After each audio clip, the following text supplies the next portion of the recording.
What's up? It's your boy AJ, back with Daily Sports Talk. Only a few games last night, but we're still gonna dive in. So let's take a look. The Lakers focused early on trying to get the ball to the inside. They harped on the loss against the Warriors and how they were kind of settling for the outside jumpers, but they wanted to try to get the ball to the inside and do their thing down there. Both teams came out super aggressive in the first quarter. It was a back and forth exchange of shots, and in the second quarter, the Lakers took a slight lead, got a couple stops, and were able to take the lead going into the half. The Lakers are really I do like the Lakers' depth because they have players all over the floor that can make plays. I feel like every time I'm looking up, it's a different guy that's making a shot or making a play for the Lakers. They push the ball. Montrez has been really, really, really big for them. It seems like he's on a revenge tour to let the Clippers know that he wasn't just a slouch, and he's been playing extremely well off the bench for them. Kuzma, again, same problems, different year. He's hit or miss. Sometimes, he's playing all over the floor. He's getting rebounds, he's getting blocks, steals, he's hitting shots. Last night, he wasn't really doing much. He was doing a lot of whining, but he wasn't really doing much to help. Morris only had 3 off the bench. But their first unit got it done. Caldwell Pope was big, and he's gonna have to keep being big and shooting well from 3. He was 7 for 10 from 3. Braun was 6 of 10 from 3. So those two alone kind of carried the load from the outside. And Anthony Davis, for me, he's got to start to get a little more aggressive. I'm not sure what it is, what funk he's in, but it doesn't seem like he's playing as aggressive as he usually does or capable of doing. But the Lakers look good, but for the Bucks, they never really went away. They could have easily turned the game in early a couple times, but Middleton always comes up with a couple of shots that gets them back in the rhythm. They started to get some stops in the third quarter, heading to the fourth, and when they get stops, they like to push the ball. And we saw a couple stretches where they're pushing the ball, playing fast-paced, and they just looked like the Lakers couldn't stick with them. And that's the tempo that the Bucks want to play at. They play better when they play fast. I don't really see them as a half-court set team. A lot of times when they do that, it's either let's watch Middleton go to work, or let's dump it down to Giannis and have him try to do a fadeaway because he doesn't really have a post-up game. So a lot of their game is fast-paced, it's fast-breaking. Let's run the ball. And last night the Lakers were able to match those same runs. The fourth quarter got a little interesting.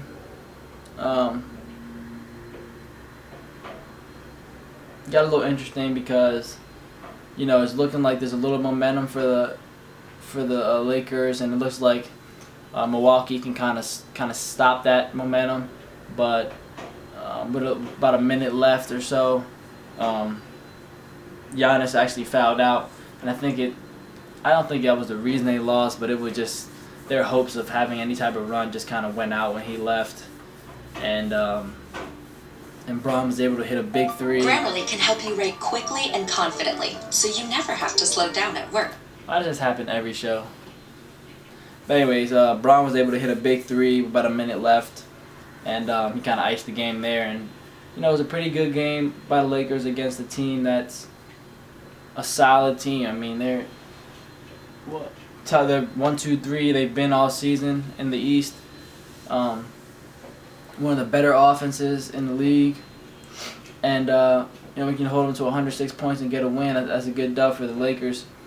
The only thing that I've really seen negative about the Lakers is a couple games they had a slow start, but that seemed to turn around. Every game they come out hot and fierce, but they're 8-0 away, and all their losses are coming at home, so it looks a little weird that they can't hold down their own fort.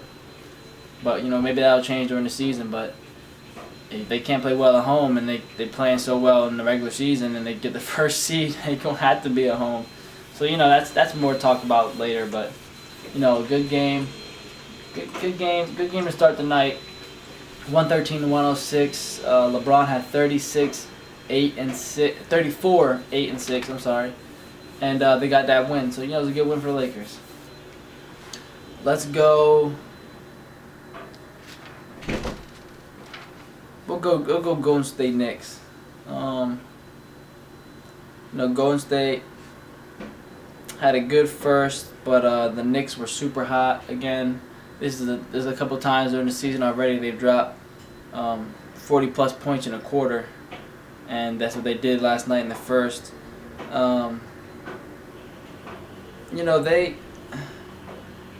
Golden State's starters are it's just so weird to see them because there's just a weird dynamic to their group because when they're rolling they look so elite, but when they're not hitting shots and they're not moving the ball right, it's not that they don't look good, it just looks funky, you know what I'm saying? It just looks a little but again, I'm gonna keep saying it, and I'll probably say it for the rest of the season.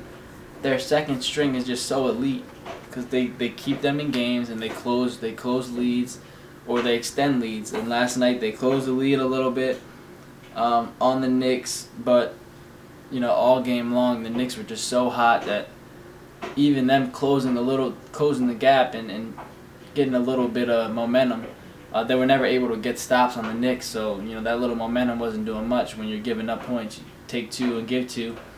You're still going to be down. So I thought they had a chance at the game because I've seen this happen so many times before already in this season where the Golden State is trailing by a little, 10 to 15 going into the second half, and then they turn it on and they start hitting, and you see this a light get switched on, and they turn the high gears on.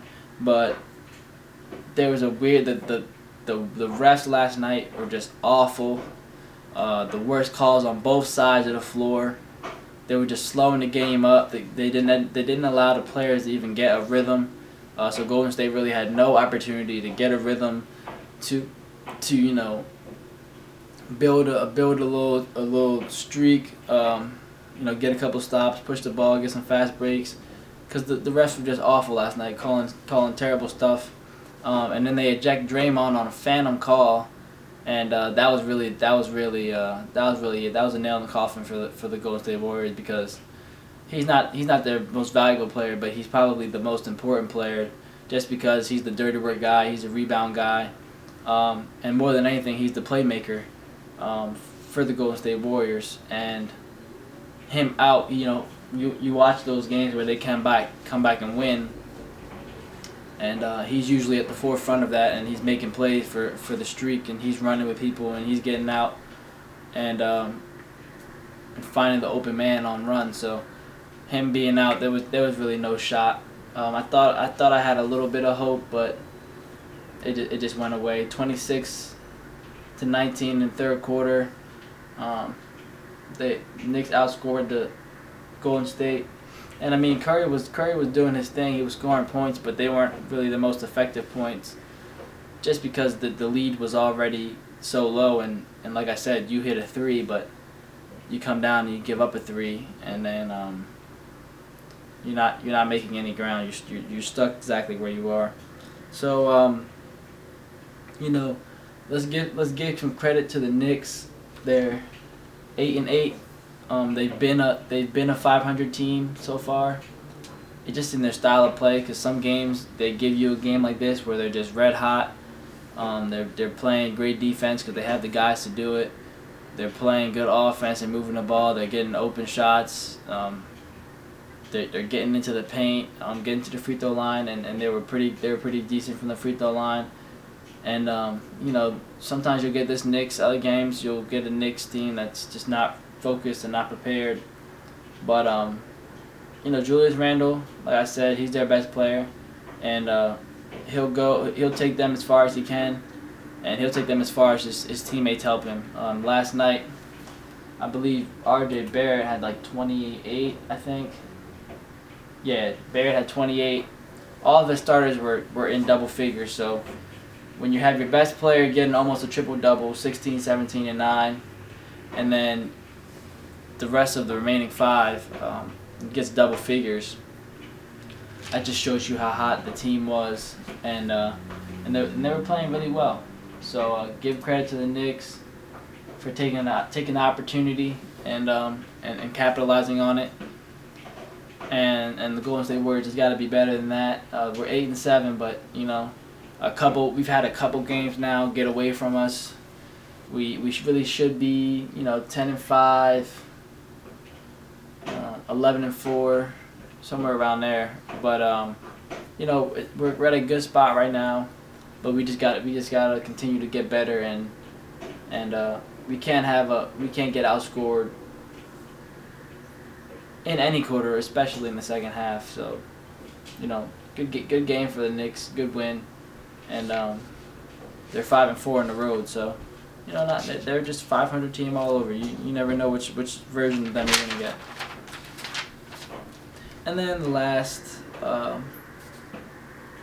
game of the night, we got Jazz and the Pelicans.